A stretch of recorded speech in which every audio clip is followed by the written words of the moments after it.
Welcome back to Good Day. It's time for Mother Knows Best, and there's already some whispering going on over here. They are ready to talk about this next one. So there is an article out. Representative Jack Kingston from Georgia, he wants kids to learn early in life there's no such thing as a free lunch. So he's proposing that low-income children do some manual labor in exchange for their subsidized meals. His quote says, "Why don't you have the kids pay a dime, pay a nickel to instill in them that there is in fact no such thing as a free lunch, or maybe sweep the floor of the cafeteria? Yes, I understand that would be an administrative problem, and I understand that it would probably lose you money, but think what we would gain as a society in getting the myth out of their head that there's no such thing as a free lunch."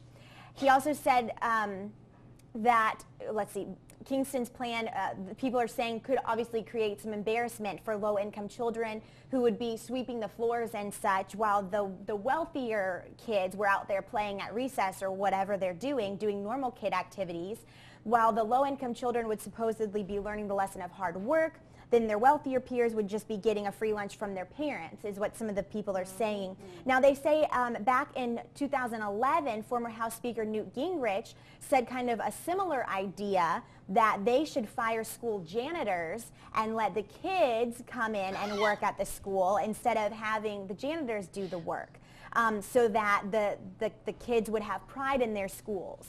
So I'm seeing some faces. Just go for it. Well, I just wonder if the esteemed Mr. Gingrich ever had to have a free lunch at school. I don't know. You know, I'm sorry, I shouldn't go there. But, you know, here's the thing. There's enough bullying in school already. Exactly. What do we talk about all the time is bullying. Our children are being bullied because they're different.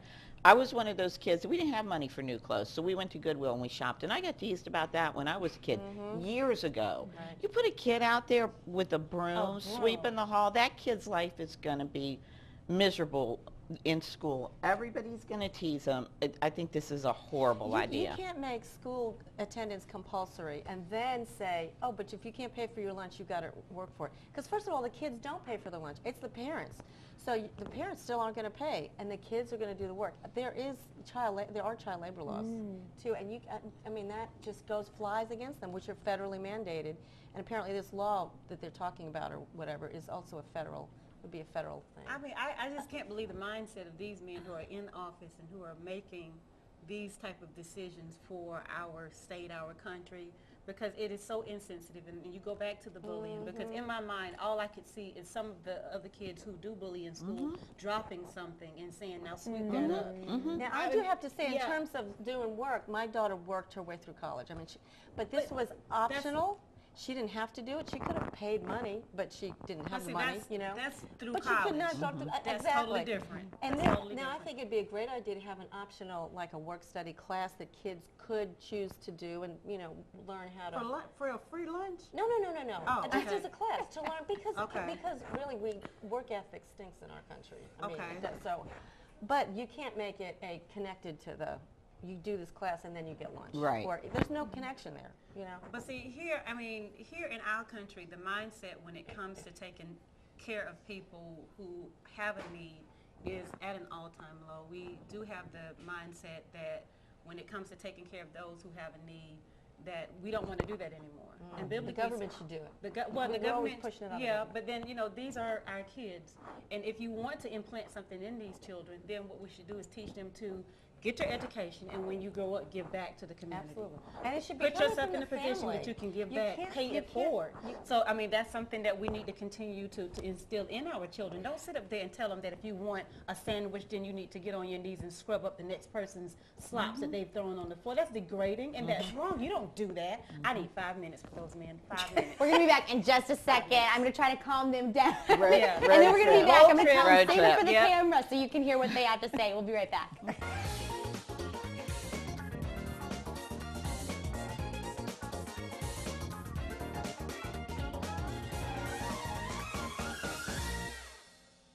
Welcome back to Good Day and Mother Knows Best. We're having a very heated conversation about a Georgia representative who suggested that instead of kids just getting this free lunch, that they should have to work for it in some way, and suggested maybe sweeping the floors. And so we're getting back to that topic, but I think, Bridget, you were talking when we left off, but what else do you all have to say about Well, it? I had an idea, and everybody agreed with me. I think that all of our elected officials should have to clean the bathrooms and sweep the halls of the Senate office building and wherever they're housed until they get the budget balanced. There you go. And then I think that would take care of worrying about kids having free meals. So that, think how much money that would save us. Well, you know, Newt Gingrich, that's what they said in the article as well, that he had talked about firing janitors in schools and letting the kids do the cleaning. This was back in 2011. In this article, they said that he suggested that to give them, to make them have pride in the school. But how do you think you could instill pride in the school and, you know, for them to take care of the school? And, you know, just recently in a school here, some kids vandalized the school and put baby oil on the floors and ripped down posters. The school was delayed by 2 hours. So how can you instill pride in your kids? Well, I mean, if you don't have pride in yourself, you forget about the school. I mean, that's, you know, that's a moot point. But From home. it comes from home. And I know parents are stressed and busy and working, and you have fractured families. But that doesn't take the, you know, the responsibility away. I mean, we still, as parents, have that responsibility to teach our kids pride in ourselves, pride in our families, pride in our churches, our schools, where, you know, wherever we are, we need to carry ourselves with dignity, and then, you know, that bleeds through. Yeah, I mean, everything that lessons are started at home, Absolutely. and they're just reinforced at school. And I think a lot of times we as, well, I'm not going to say we as parents, but some parents, they expect for the teachers and the youth pastors and for the preachers and everything to just do everything for them when they go off to church and when they go off to school, and that's really not their responsibility, because it does start at home. With leaders like this, it's kind of disheartening, because these are the people that's in the public's eye that's infecting our society with toxic mindsets like this, and that's definitely not the case. I understand that you want people to not have a gimme mindset. You want people to know that you should always want to work hard for everything that's given to you, but we should have the mindset that if someone helps me when I'm down, when I get myself on my feet, that I'm going to pay it forward, and I'm going to help the next person, and then I'm going to help the next person. That's the lesson that this leader should be teaching. That's what you should be teaching your kids. If he's so worried about this kid getting a free lunch, then start instilling some programs into school that's going to start teaching kids how to give back to, you know, to others, whether it's going out and helping, you know, shelters or helping other people that's in need, and also starting programs that's going to help the parents. If you're tired, or if you're seeing that we're giving out a lot of free lunches, starting programs that's probably going to help these parents get off of the free lunch program, so that we can help the budget. And But then, that's, again, still putting it on the government's hands, you know. I mean, it's... well, you work for the government, come up with a solution. That's why somebody, not me, voted to have you put in that office to do that. But don't you think that politicians, it seems to me that that is what politicians are doing anymore. They're dividing us. They are really working at dividing us. This party against this party, and it's us against them. And that's where we need to fight back and say, no, it's about us. We are one country under God, and we're going to do this through love and compassion. We're not going to do this through being divided. Exactly. How would you teach your kids to not have a sense of entitlement, or, you know, teach them that they do have to work hard in life to earn things? By doing it. I mean, you know, get off your duff, you know, get away from the computer, get away from the TV, you know, clean your room. I mean, help out around the house. You know, I know it sounds trite, but you've got to start at the basics, you know, and it starts with personal responsibility. And doing it yourself as a parent, and leading by example. Absolutely. And my kids always had to work to earn allowance, you know. They weren't just given allowance. So I think it's all those things. It's modeling and expecting them to do it too. Setting a standard, you know. Yeah, exactly. Great words of advice. We'll be back in just a moment with more Mother Knows Best.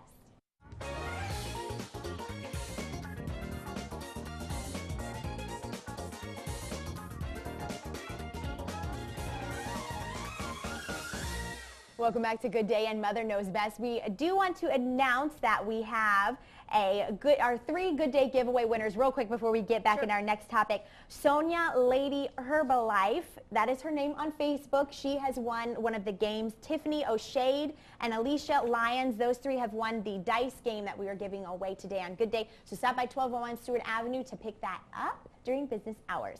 Our next topic here, you know, everyone has very busy lives nowadays, and, you know, everyone has a different opinion on this, but some might say, you know, can you just call before you come over? They don't like people just to pop up unannounced because, you know, they're trying to get their house ready, or they're doing dishes, or who knows what's going on.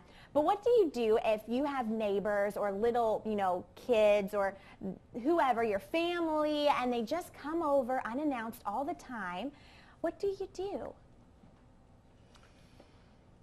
Oh, nobody wants to speak up. Is there family members watching you don't want to talk about? I'll go. Okay. Yeah.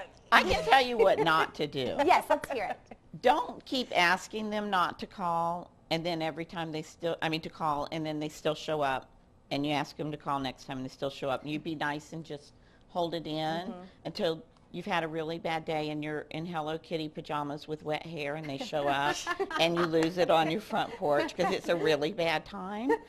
That's what not to do. So that's why I'm hoping we can give some advice here about what to do. Oh, that is funny. Well, I mean, it's different if it's a one time, I think. Are you picturing me in Hello Kitty? I am pajamas? too. Okay. I'm trying to recuperate here. They had feet on them too.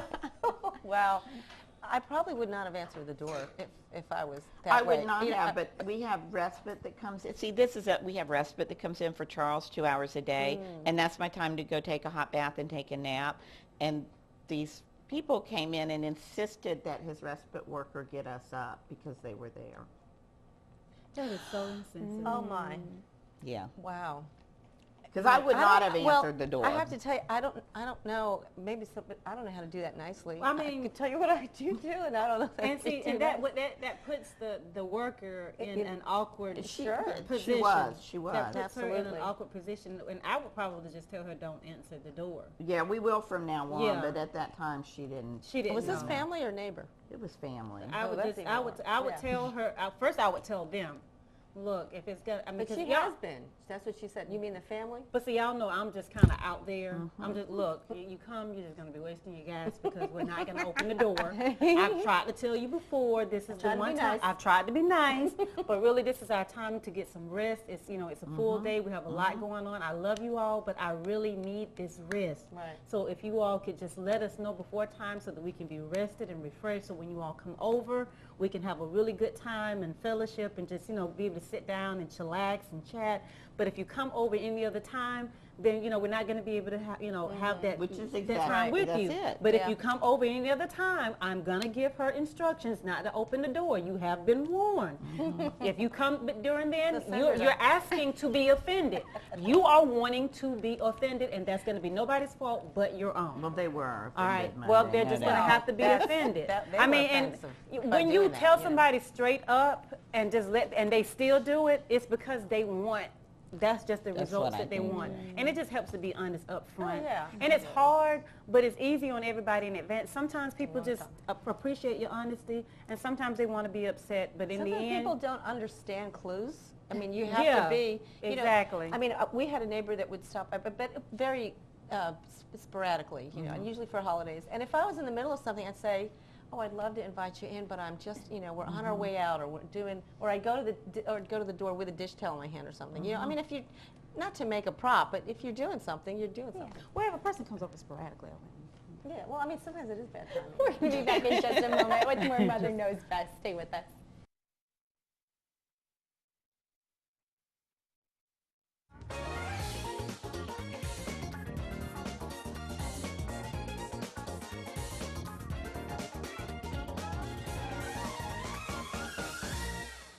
Welcome back to Good Day and Mother Knows Best. Christmas is less than a week away now, and it's right around the corner. What are you doing to prepare right now? Maybe you have family coming in, or you're just trying to treasure the moments leading up, shopping. What's your advice? Yeah, I mean, I have to admit, I'm working hard to treasure the moments. And that might sound like an oxymoron, but, you know, I just started Christmas shopping yesterday. Yeah. So I'm a little stressed, you know, about it.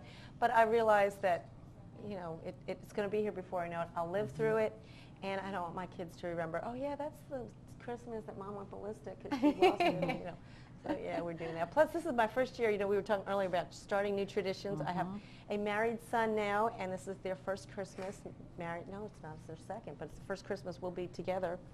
And so they're coming out early before Christmas, and I'm trying to learn how to balance that, our family, their family, and not be greedy and want them all the time. So, yeah. And you had some advice too. Well, because our kids are all in different states, and so they won't be here for Christmas. So we're making new traditions. We're picking up our niece, and we're going to go looking at Christmas lights Friday night. And then on Christmas Eve, we're getting a group of friends together, and we're going to see a funny movie. Well, how And about just that? kind of doing things that are different that we didn't do before, so it won't seem so sad that we're not doing the things we always did. We're making new traditions. That's some good advice. That's a good way to look at it.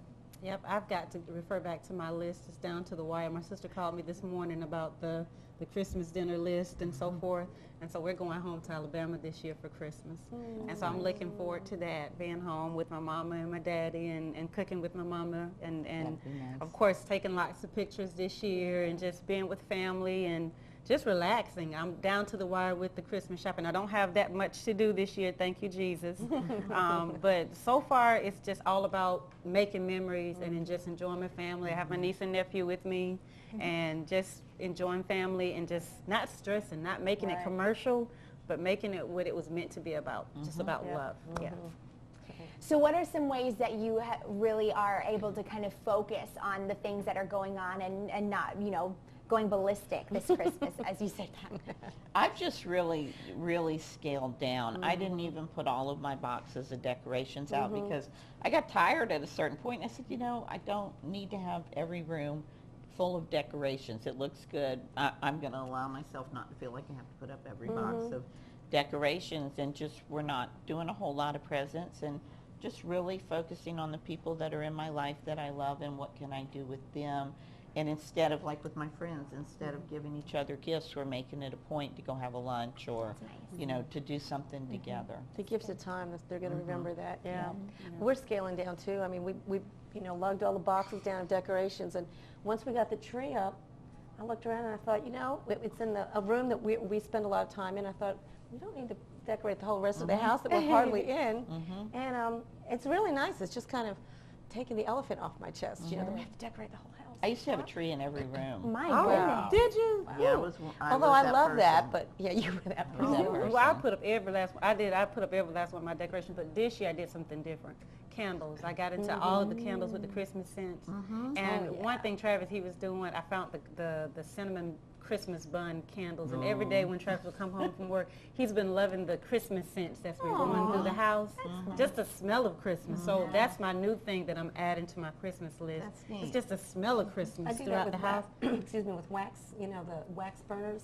So it doesn't have a flame. It's just melting wax. and Yeah, the I got to scented get wax. into that. But yeah, just the smell of Christmas throughout the house.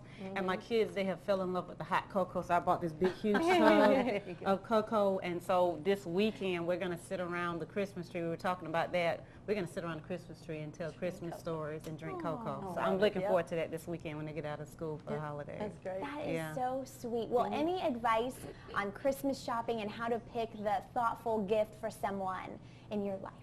Well, I, for my teenage grandsons this year, normally I'll go get them a shirt at one of the, you know, stores that start with A that teenagers like, and there's a couple of them actually. But this year, there's actually a charity I support that prevents teenage suicide, and I brought them shirts from there, and it's called To Write Love on Our Arms, and they're really that's neat right. I shirts, heard and it will engage conversation. So I'm getting them a present, but I'm also donating to a that's charity at the same time. And starting a good conversation with them. That's fantastic. Yeah. Well, thank you for that advice. That's some that's really great. good thoughts. We're going to be back in the morning at 5 a.m. You can find out more about Mother Knows Best on mysouthwestga.com.